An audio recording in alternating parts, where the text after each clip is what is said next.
Bueno, venimos en los últimos domingos, ya creo que estamos en el sexto mensaje, si mal no recuerdo, sobre el libro de los Hechos.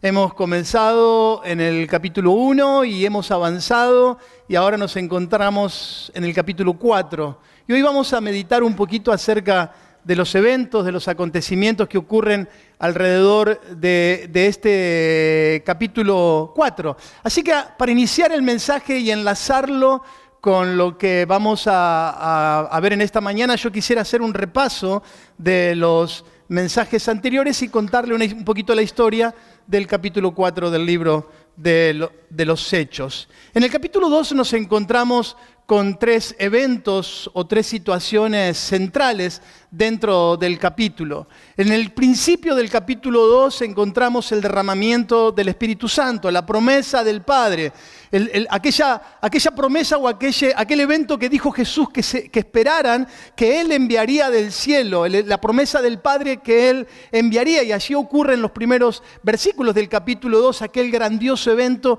el derramamiento del Espíritu Santo, los hombres glorificando al Señor, evidencias naturales y sobrenaturales ante los ojos de todo el pueblo, hombres que nunca habían hablado determinados idiomas, comienzan a glorificar el nombre del Señor en idiomas de todos los que estaban escuchando, un evento glorioso y grandioso. Algunos se admiraban, otros decían, estos están borrachos, algo raro está pasando aquí, hasta que Pedro se levanta y le da lugar al segundo evento, que es la primera predicación evangelista por parte de la iglesia, o la primera predicación evangelística por parte de la iglesia. Pedro se para y, tomando una vieja profecía del libro de Joel, les presenta el evangelio, les habla acerca de Jesucristo y les presenta el evangelio.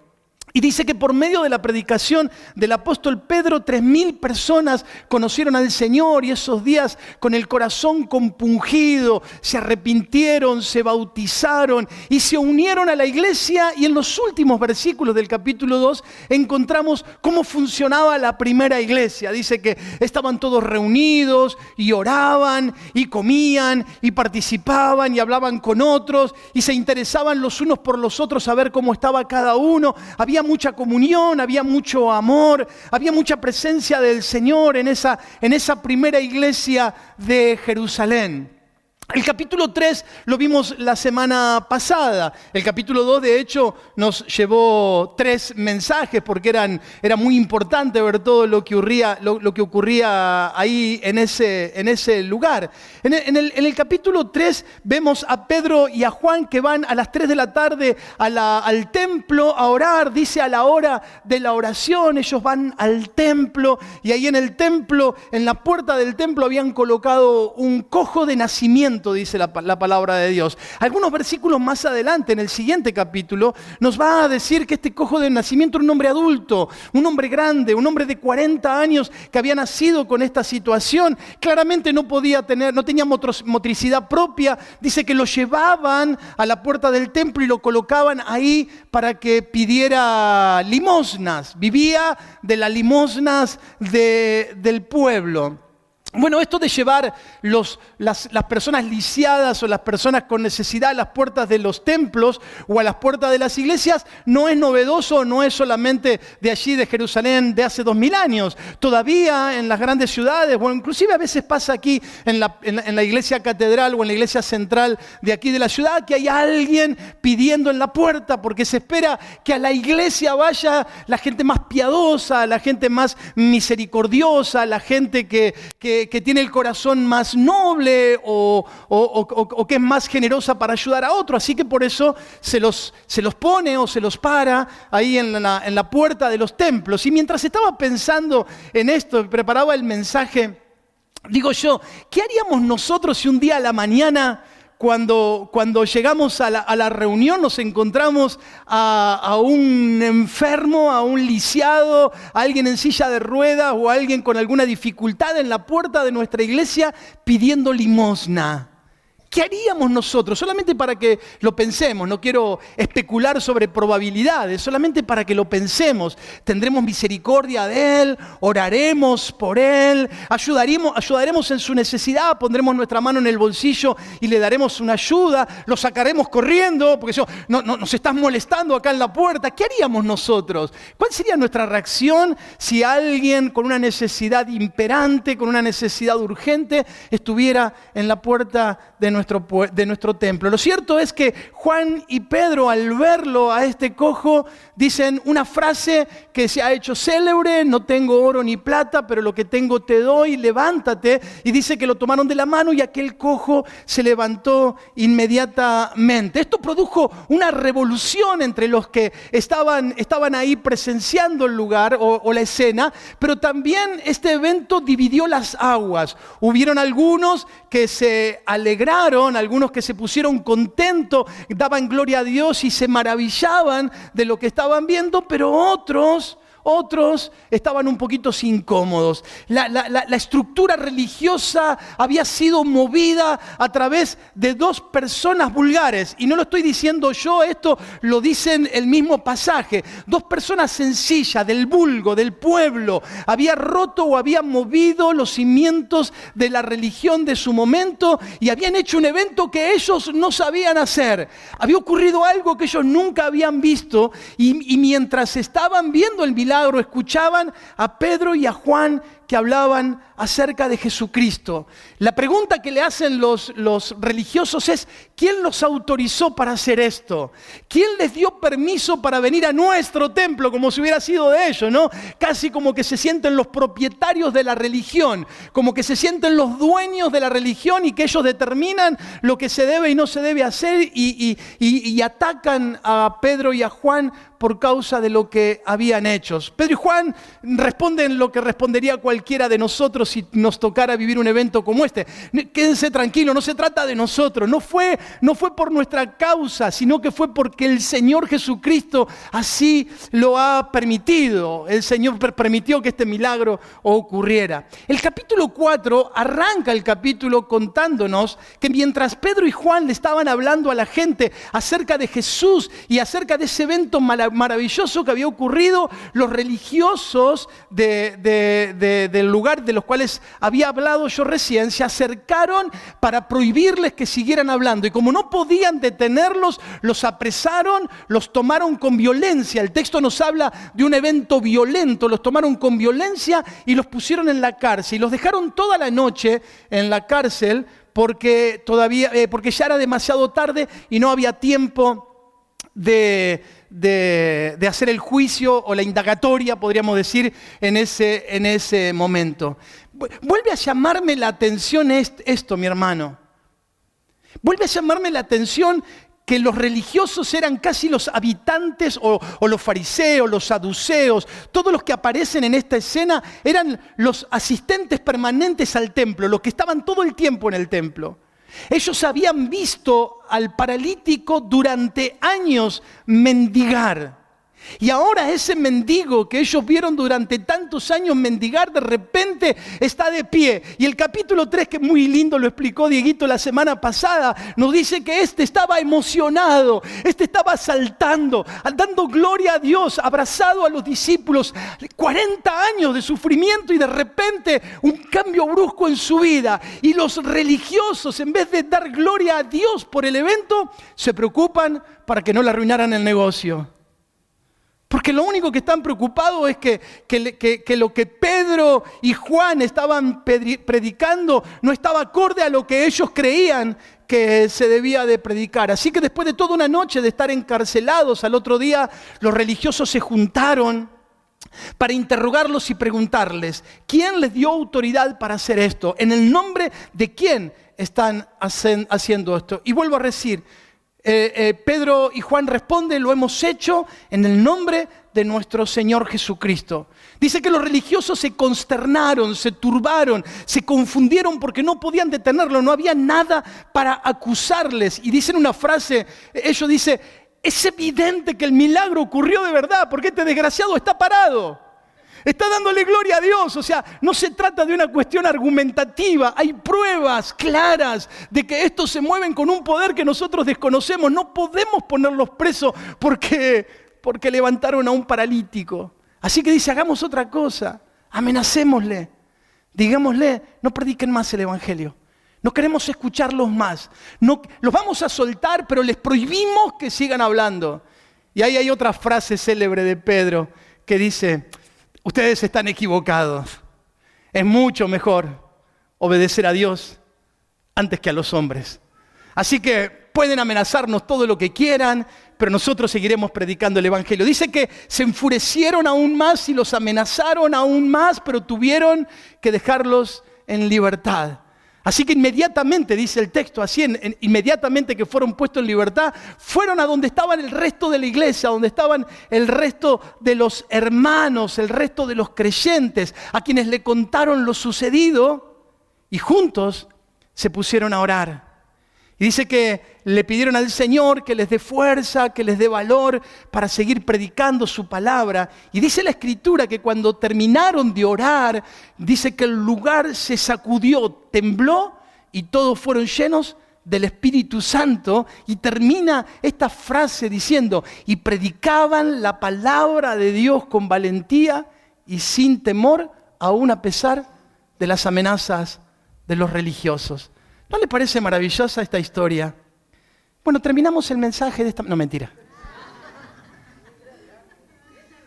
Yo mirando esta historia quería centrarme en tres aspectos importantes que encierran, envuelven estos 3 capítulos. Por eso es que hice el resumen de los 3 capítulos. Yo quisiera observar por un momento cuál era el mensaje que Pedro predicaba. Pedro predica en el capítulo 2 después de Pentecostés. Pedro predica en el capítulo 3 después de la sanidad del paralítico. Pedro predica en el capítulo 4 cuando es enfrentado por causa de lo que había hecho. ¿Cuál es el contenido de este mensaje? Les habló de prosperidad, les habló de bendición. Vengan al Señor que todos sus asuntos se van a terminar, todos sus problemas se van a acabar. Vengan a Cristo que tu vida va a ser una vida color de rosa siempre. ¿Fue acaso ese el mensaje de Pedro para atraer a las multitudes? Porque dice el texto bíblico que en el capítulo 2 se convirtieron 3.000 personas y en el capítulo 4 se convirtieron 5.000 personas más. De verdad que el mensaje de Pedro debe ser tremendo para atraer a las multitudes a Cristo. Así que analicemos brevemente el contenido del mensaje de Pedro. Miren capítulo 2, versículo 23 del mensaje que Pedro comparte. No, obviamente que no puedo analizar todo el mensaje, solamente algunos detalles del mensaje. Lo primero que le dice Pedro es, ustedes son culpables. Capítulo 2, versículo 23. A Jesús, ustedes lo entregaron por el determinado consejo y anticipado conocimiento de Dios, lo apresaron y lo mataron por manos de inicuos, crucificándolo. Capítulo 2, versículo 23. Capítulo 3, versículo 14. Vosotros negasteis al santo y al justo y pedisteis que se les diera un homicida. Matasteis al autor de la vida, a quien Dios ha resucitado de los muertos, de lo cual vosotros sois testigos. Capítulo 4, versículo 10. Sea notorio a todos vosotros y a todo el pueblo de Israel que en el nombre de Jesucristo de Nazaret, a quien ustedes crucificaron y a quien Dios resucitó de los muertos, por este hombre está en vuestra presencia sano. Pedro quiere dejar algo en claro. Ustedes tuvieron la oportunidad de conocer al dador de la vida, al que trae salvación y vida eterna, y ustedes decidieron rechazarlo y matarlo. Sus manos fueron las que los clavaron en la cruz. Ahora, alguien que está escuchando este mensaje podría decir, bueno, de cierta manera o en cierto sentido es verdad esto, porque algunos de los que estaban allí probablemente hayan sido parte de la turba que gritaba, crucifíquenle, crucifíquenle, crucifíquenle. Probablemente algunos, no todos, habían sido parte de la condenación y de la muerte de nuestro Señor Jesucristo. Pero lo que está diciendo el apóstol Pablo es algo que el apóstol Pedro va a decir algo que el apóstol Pablo algún tiempo después lo ampliaría un poco más. El apóstol Pablo dice en Romanos capítulo 3, versículo 9, ¿qué pues diremos a esto? ¿Somos acaso nosotros mejores que ellos? De ninguna manera. Porque ya hemos acusado a judíos y a gentiles y que todos están bajo pecados, como está escrito, no hay justo ni aun uno. No hay quien entienda, no hay quien busque a Dios. Versículo 23 del capítulo 3. Por cuanto todos pecaron, están destituidos de la gloria de Dios. Entonces la pregunta frente a esto, ¿a quién está acusando Pedro? ¿A quiénes representan aquellos que están siendo acusados en su auditorio de haberle dado muerte al Señor? ¿Quiénes fueron los que mataron a Jesús o por causa de quién mataron a Jesús? Y la respuesta es simple. Los que llevaron a Jesús a la muerte no fueron los judíos, no fueron los religiosos, no fueron la gente de su tiempo. Los que llevaron a Jesús a la cruz fueron nuestros pecados. Y al igual que nos presentan las Escrituras en un montón de textos bíblicos, Jesús murió en la cruz del Calvario para el perdón del pecado de todos los pecadores, es decir, de vos y de mí. Quiere decir que junto con aquellos que están escuchando el mensaje, podríamos decir que nosotros de alguna manera también formamos parte de esa turba que rechazó a Jesús en algún momento de su vida, pero que Jesús fue a la cruz del Calvario por nosotros. Cristo Jesús murió por causa de nuestros pecados. Así que no es que aquellos eran más culpables que nosotros. Todos los hombres son igualmente culpables delante del Señor por causa de su pecado. Así que el primer elemento que quiere dejar Pedro en claro en su discurso es que todos somos pecadores y que todos hemos sido parte de la turba que termina matando a Jesús, aunque físicamente no hayamos estado presentes. En el derecho hay una figura que se llama los ejecutores instrumentales de un delito. Es decir, aquellos que no ejecutaron con sus propias manos el delito, pero hubo alguien que los representó o que estuvo en su lugar para cometer ese delito. Soy medio atrevido, ¿no? de hablar de derecho delante de abogados, pero bueno, así soy yo. Los ejecutores instrumentales. Bueno, todos nosotros, aun de no haber estado presentes en aquel lugar, todos nosotros fuimos igualmente culpables. Nosotros no somos mejores que aquellos. ¿Podría Pedro hoy pararse en este lugar y decir lo mismo que le dijo a aquellos hombres? Ustedes fueron los que rechazaron al Hijo de Dios y lo clavaron en una cruz. Pero también los discursos de Pedro o los mensajes de Pedro, las predicaciones de Pedro van a agregar otro elemento que es el arrepentimiento que todo hombre necesita como único medio de volverse a Dios. Porque lo va a decir en el versículo 37, dice que se compungieron de corazón. Entonces Pedro le dijo a la multitud, arrepentíos y bautícese cada uno de vosotros en el nombre de Jesucristo para perdón de sus pecados. O en el versículo 3, versículo 19, el siguiente sermón dice, así que arrepentíos y convertíos para que sean borrados vuestros pecados, para que venga de la presencia del Señor tiempos de refrigerio. El segundo elemento dentro del mensaje de Pedro es arrepiéntanse, vuelvan su corazón a Dios.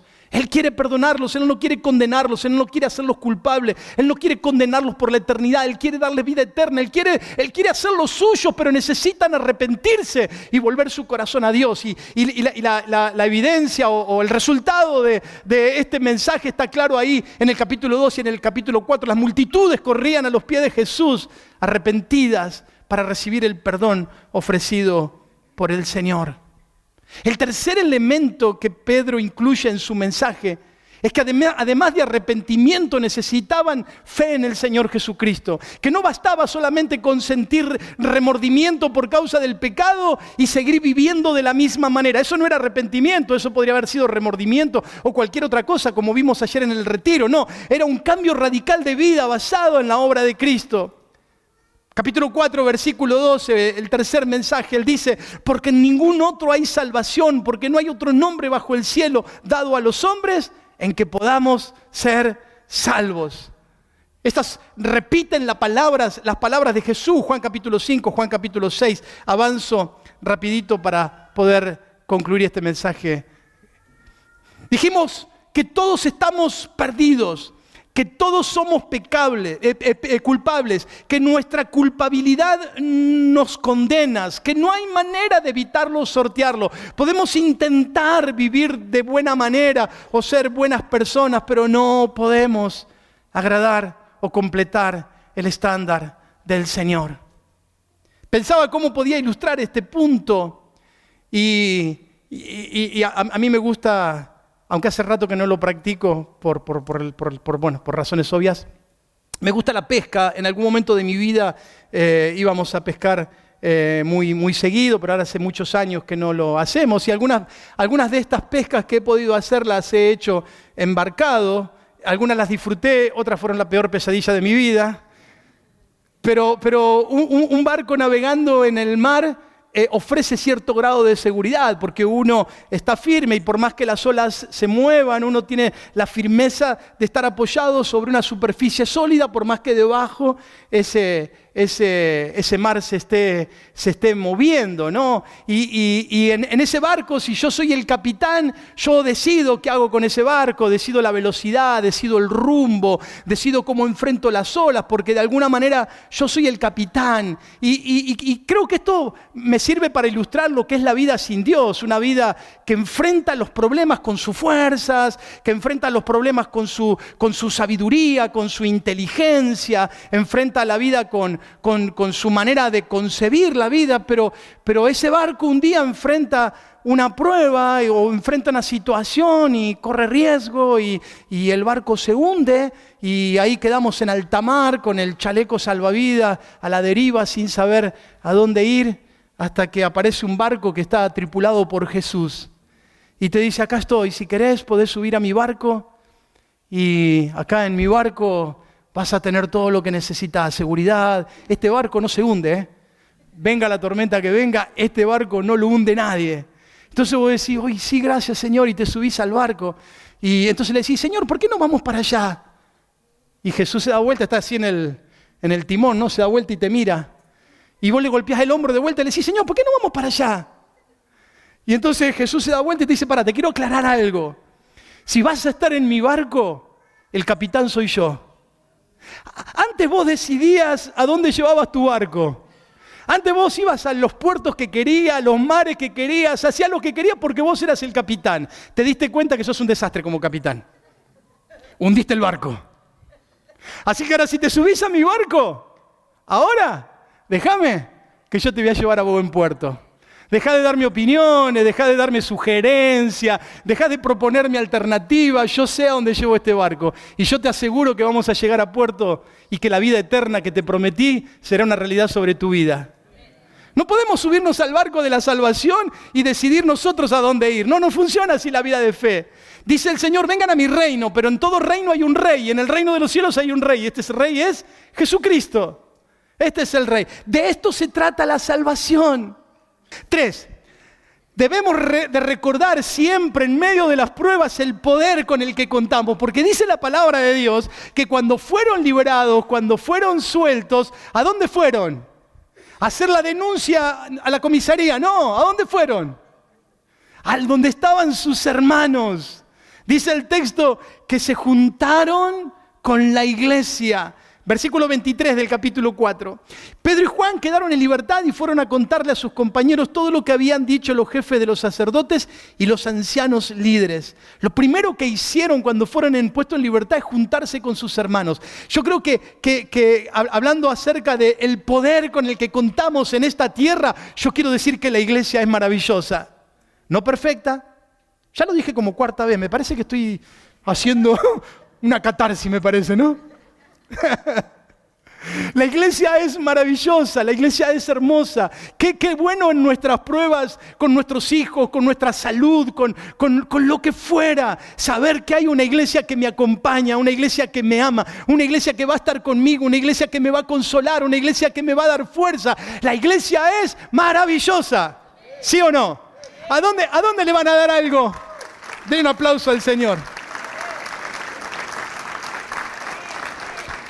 Así que los discípulos, los apóstoles, dicen que cuando fueron puestos en libertad, fueron con los hermanos al lugar donde iban a encontrar apoyo, donde iban a encontrar compañía, donde iban a encontrar aquellos que compartían su fe, que amaban al mismo Dios. ¿Y ahí qué hicieron? Y dice, a ver, contame. No, los desgraciados esto, vos sabés que me metieron preso, que manga de desgraciado. Yo lo conozco al Caifás ese, ¿eh? Porque Anás y Caifás eran dos de los que estaban ahí, ¿no? Unos personajes increíbles. Yo lo conozco ese Caifás, es un desgraciado ese Caifás. No se pusieron a chusmear, no se pusieron a hablar mal de otro. ¿Qué se pusieron a hacer? Cuando los creyentes escucharon esto, oraron todos juntos en voz alta. Ahora, Señor, escucha sus amenazas y ayúdanos a nosotros, que somos tus siervos, a anunciar con valentía tu palabra. Al mismo tiempo, extiende tu mano para sanar a los enfermos o para seguir sanando a los enfermos y para realizar señales milagrosas por el poder de tu santo siervo Jesús. No se quejaron de la prueba, no pidieron venganza para sus enemigos, solo pidieron fortaleza para seguir haciendo lo correcto.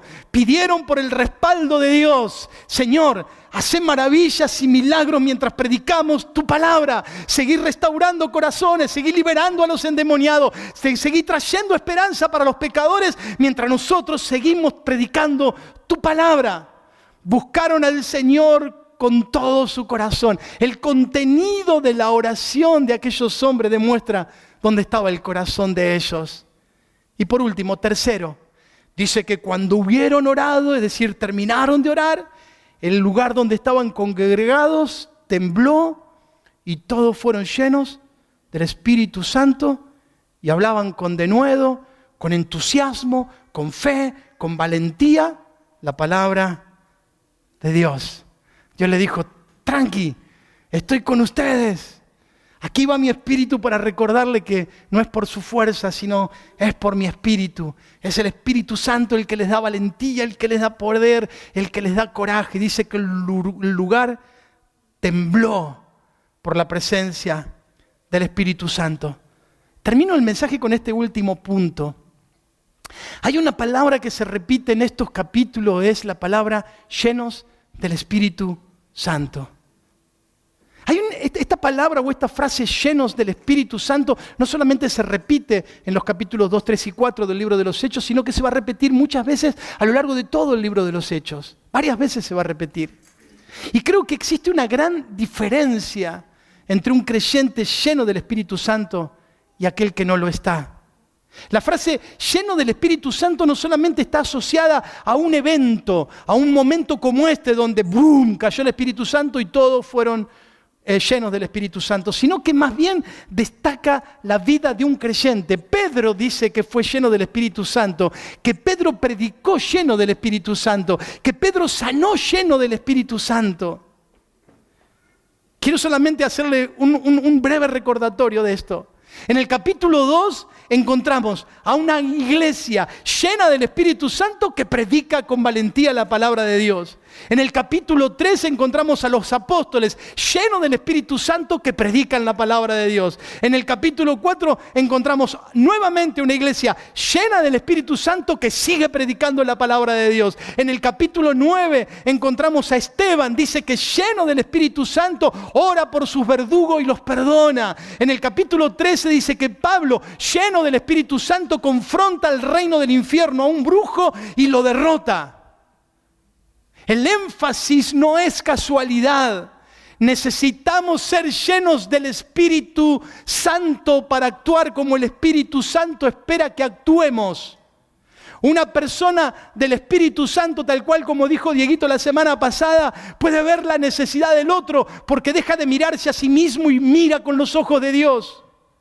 Una persona llena del Espíritu Santo predica la palabra sin temor. Una persona llena del Espíritu Santo perdona con facilidad como lo hizo Esteban. Una persona llena del Espíritu Santo puede enfrentar al mismo infierno y jamás será vencida. Lo dicen las Escrituras. ¿Problemas en tu matrimonio? busquemos la llenura del Espíritu Santo. Problemas con la falta de perdón, busquemos ser llenos del Espíritu Santo. Apatía espiritual, indiferencia, busquemos ser llenos del Espíritu Santo. Esa es la clave. Una iglesia llena del Espíritu Santo de Dios. Esa es la clave. Concluyo. La verdadera iglesia del Señor sigue haciendo bienes en esta tierra. Por más que se la critique, por más que se la ataque, por más que se la denigre, por más que se inventen historias. En cada lugar donde se encuentra una verdadera iglesia del Señor, donde hay hombres y mujeres que aman de verdad al Señor, la iglesia sigue haciendo bienes. El poder de Dios sigue manifestándose por medio de su iglesia y de sus hijos en cada lugar donde haya uno. Ahora, esto no significa de que el transitar por esta tierra será maravilloso. Al contrario, la iglesia será perseguida, así lo dice la Escritura, hasta el final de los tiempos. Pero también las Escrituras nos promete que la iglesia será victoriosa hasta el final de los tiempos. Los poderes de las tinieblas intentarán detenerla de miles de maneras, pero jamás podrán hacerlo. ¿Por qué esto? Porque el Evangelio molesta, el Evangelio incomoda, el Evangelio confronta, saca a las personas de su zona de confort y de su convencimiento de que está haciendo las cosas bien. Pero también el Evangelio es aquello que transforma, que restaura, que libera, que ofrece vida eterna y que le da gloria al nombre de nuestro Señor Jesucristo. Así que, mi hermano, no tengamos temor de predicar el Evangelio. Sigamos predicando la verdad de Dios, llenos del Espíritu Santo en cada oportunidad que tengamos. No te guíes por las burlas, por la crítica, por el rechazo. No tengas temor de eso, porque ni el mismo infierno podrá detener a la iglesia del Señor. Dice la palabra de Dios en el libro de Isaías: cuando pases por aguas profundas, yo estaré contigo. Cuando pases por ríos de dificultad, no te ahogarás. Cuando pases por el fuego de la opresión, no te quemarás. Las llamas jamás te consumirán, porque el Señor siempre va a estar contigo. Amén. Dale la gloria al Señor. Gloria al Señor.